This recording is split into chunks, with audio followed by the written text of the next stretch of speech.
ఈరోజు ఎపిసోడ్లో ప్రభావతి అబద్ధం బయట పెట్టడం, సత్యం ఉద్యోగం విషయం మరియు రోహిణి తల్లి కొడుకుల సీక్రెట్ గురించి మాట్లాడుకుందాము. కామాక్షి పిన్ని మళ్ళీ ఇంటికి వస్తుంది. ఆ 2 లక్షల రూపాయలు ఎక్కడికి పోలేదు. ప్రభావతి కందిపప్పు డబ్బా అనుకొని పొరపాటున పెసరపప్పు డబ్బాలోనే డబ్బులు పెట్టింది.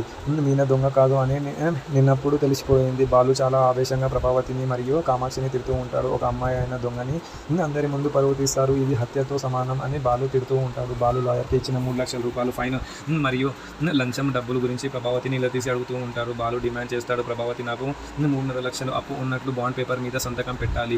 బాలు అంటాడు మనోజ్ కూడా గ్యారంటీ సంతకం పెట్టాలి అని. కానీ మనోజ్ నిశ్చయంగా చెప్తాడు, అమ్మ అప్పుకి నేను గ్యారంటీ ఇవ్వను. దీనితో ప్రభావతికి మనోజ్ నిజమైన స్వరూపం అర్థమయ్యి ఆవేశంతో మనోజ్ని చెంప మీద కొడుతూ ఉంటుంది. రోహిణి తన తల్లి మరియు కొడుకుని పట్నంలో ఒక కొత్త ఇల్లు అరేంజ్ చేసి అక్కడ ఉంచుతుంది.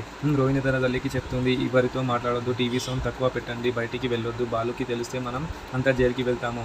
చింటూ పక్షేత్తంగా ఫీల్ అవుతాడు. కానీ రోహిణి నేను వీక్లీ ట్వైస్ వస్తాను అని చెప్పి వెళ్ళిపోతుంది. సత్యం ప్రభావతి చేసిన అప్పు తీర్చడానికి ఈ వయసులో ఉద్యోగం చేయాలని నిర్ణయించుకుంటూ ఉంటారు. బాలు తన తండ్రి వేరే వారి దగ్గర ఉద్యోగం చేయడం ఇష్టం లేక ఒక సీక్రెట్ ప్లాన్ వేసుకుంటూ ఉంటాడు. మామ దగ్గరికి వెళ్ళి కొన్ని డబ్బులు ఇచ్చి, మావయ్య నాన్నకి ఒక జాబ్ ఇప్పించండి, పిల్లలకి నీతి కథలు చెప్పి జాబ్, ఈ డబ్బు నేను ఇస్తాను కానీ నువ్వు శాలరీ ఇలా నన్ను నాన్నకి ఇవ్వు అని చెప్తూ ఉంటారు. చాలామంది హీరోలని ఇష్టపడుతూ ఉంటారు కానీ నాకు మా నాన్నయే హీరో అని చెప్తూ ఉంటారు. మన నెక్స్ట్ ఎపిసోడ్లో ఏం జరగబోతుందో అనేది చూద్దాం. Thank you.